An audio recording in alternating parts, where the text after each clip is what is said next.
Salam sejahtera yang daripada Tuhan Yesus Kristus menyertai kita semua.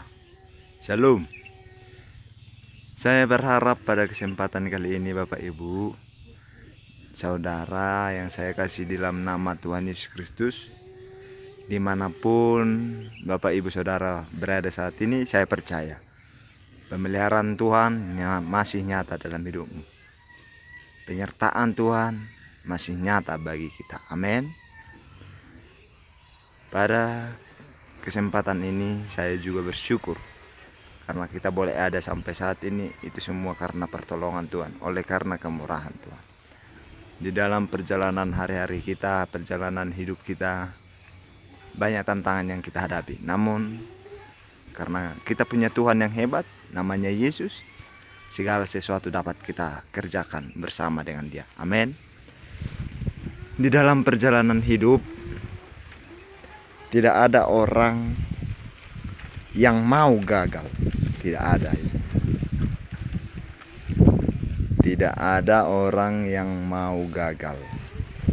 Di dalam segala hal tidak ada yang mau gagal. Baik di dalam pekerjaan, baik itu di dalam cita-citanya, maupun di dalam pernikahan rumah tangga. Tidak ada yang mau gagal. Tetapi ada beberapa rumah tangga gagal, akhirnya bercerai. Sebenarnya 2000 tahun yang lalu Allah sudah melarang perceraian terjadi. Tidak boleh dilakukan perceraian apapun alasannya. Kesempatan kali ini saya membagikan renungan singkat kepada kita tentang perceraian. Bercerai adalah suatu tindakan yang sangat dibenci oleh Allah. Itu jelas dikatakan di dalam Matius pasal 19 ayat 4 dimulai sampai ayat seterusnya. Bapak Ibu boleh baca. Tetapi Bapak Ibu, walaupun sudah ada ayat firman Tuhan melarang perceraian, tidak sedikit orang Kristen yang bercerai. Saya bingung, apakah mereka hanya orang Kristen biasa-biasa, atau memang disengaja, atau apa gitu ya. Bingung saya. Jadi pada kesempatan kali ini saya mau menyampaikan renungan, menyampaikan firman Tuhan sebagai hamba Tuhan, sebagai hamba Allah. Saya mau membagikan renungan mengenai perceraian. Di dalam kitab Matius 19 ayat 4 dimulai. Di sana dijelaskan bahwa pada mulanya Allah menciptakan laki-laki dan perempuan. Seorang laki-laki dan seorang perempuan akan meninggalkan ayah dan ibunya.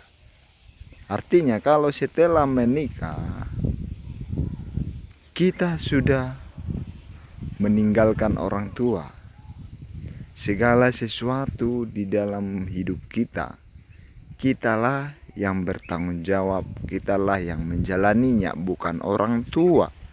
Makanya laki-laki dan perempuan, saudara-saudara yang saya kasih, yang masih muda, saya berharap segala sesuatu yang terjadi di dalam rumah tanggamu jangan pernah kasih tahu kepada orang tuamu. Mau kau belum makan, mau anakmu tidak punya celana, itu tanggung jawabmu.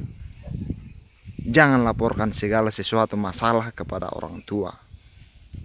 Nah, jadi banyak orang tua antara pasangan sejoli, perempuan dan laki-laki bermasalah, dilaporkan kepada orang tua.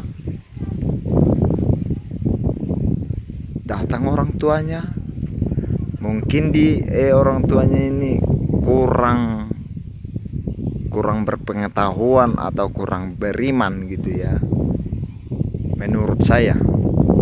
Akhirnya datang orang tua, bukannya memperbaiki malah merusak juga. Akhirnya anak dan istrinya diceraikan, dinikahkan lagi anaknya. Nah, ini sangat bahaya. Dikatakan lagi di ayat selanjutnya bahwa apa yang telah dipersatukan oleh Allah, pasangan sejoli yang sudah dinikahkan di gereja, pasangan sejoli yang sudah diberkati oleh hamba Tuhan, oleh pendeta di gereja, di langgatan kalau bahasa Batak, itu tidak boleh lagi diceraikan. Apapun alasannya, tidak boleh bercerai.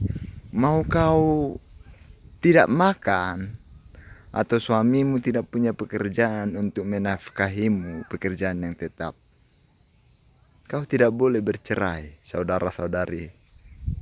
Tidak boleh. Makanya di waktu pacaran itulah kamu mencari pasanganmu, supaya jangan ada kata penyesalan. Nah, kemudian mau istrimu kurang pintar memasak, tidak tahu nyuci baju, tidak tahu bersihin rumah, tidak boleh bercerai, karena itu sudah pilihan hatimu. Engkau telah dipersatukan oleh Tuhan, sudah dipersatukan oleh Allah. Jadi tidak boleh bercerai. Nah, di situ lagi dikatakan bahwa sebagai orang-orang yang sudah mengenal firman, orang-orang yang sudah hidup di bawah iman kepada Yesus Kristus, kita tidak boleh bercerai sebagai orang percaya, apapun alasannya. Saya ajak para orang tua, bapak ibu yang saya hormati, sebagai hamba Allah, saya ingin mengingatkan bahwa kalau anak-anakmu punya masalah di dalam rumah tangga, jadilah orang tua yang baik.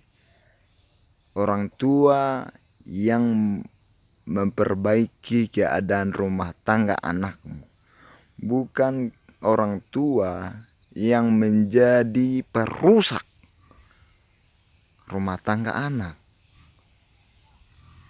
Kurang pintar menantumu masak misalnya, akhirnya kau katakan sama anakmu supaya dipisahkan, diceraikan. Nah, disinilah sebagai orang tua kita sebenarnya harus orang tua yang beriman, yang sungguh-sungguh jadi orang Kristen, yang rajin ibadah, yang dengar-dengaran kepada firman Tuhan. Supaya apa? Supaya kita bisa memotivasi anak kita, bisa mengajari anak-anak kita. Apakah Bapak Ibu ketika masih membuka lembaran yang baru menjadi pasangan suami istri dengan pasanganmu, tidak ada masalah? Ada masalah kan? Apakah mertuamu dahulu menceraikan kamu? Saya harap tidak. Masalah itu kalian hadapi bersama. Jadi sebagai orang yang sudah melewati perjalanan hidup lebih panjang dari anak-anakmu, jadilah penasihat yang baik bagi anak-anakmu. Ada amin? Oleh sebab itu, Bapak, Ibu, Saudara, apa yang telah dipersatukan oleh Allah tidak boleh diceraikan oleh manusia. Sebab apa? Apa yang telah dipersatukan oleh Allah tetap harus satu sampai maut yang memisahkan. Jangan jadi maut kepada anak-anak. Kau pisahkan anak, kau ceraikan anakmu. Artinya kau sudah jadi maut. Karena firman Tuhan mengatakan perceraian hanya boleh terjadi kalau maut yang memisahkan. Berarti kalau Anda menceraikan anakmu, merusak rumah tangga anakmu, artinya Bapak Ibu itu adalah maut, bukan manusia lagi. Jadi harapan saya sebagai orang Kristen, kita harus benar-benar menghidupi firman Tuhan. Dikatakan jangan bercerai, jangan. Apapun alasannya jangan, kecuali maut yang memisahkan. Anak-anak muda mau cari pasangan, carilah pasangan yang baik. pasangan yang bisa sehidup semati, yang bisa sependeritaan, yang sehati sepikir, sepenanggungan, sependeritaan.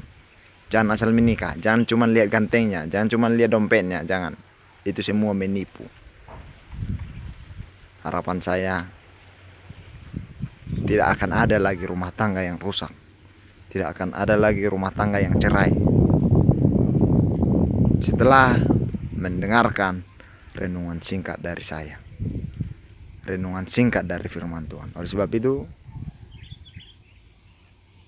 biarlah kiranya Allah Roh Kudus senantiasa melingkupi hati dan pikiran kita supaya kita boleh tetap tenang, damai sejahtera menjalani hari-hari kita. Amin. Saya berharap kehidupan kita menjadi kehidupan yang lebih baik. Demikian renungan singkat yang dapat saya bagikan. Tuhan Yesus memberkati kita semua. Shalom.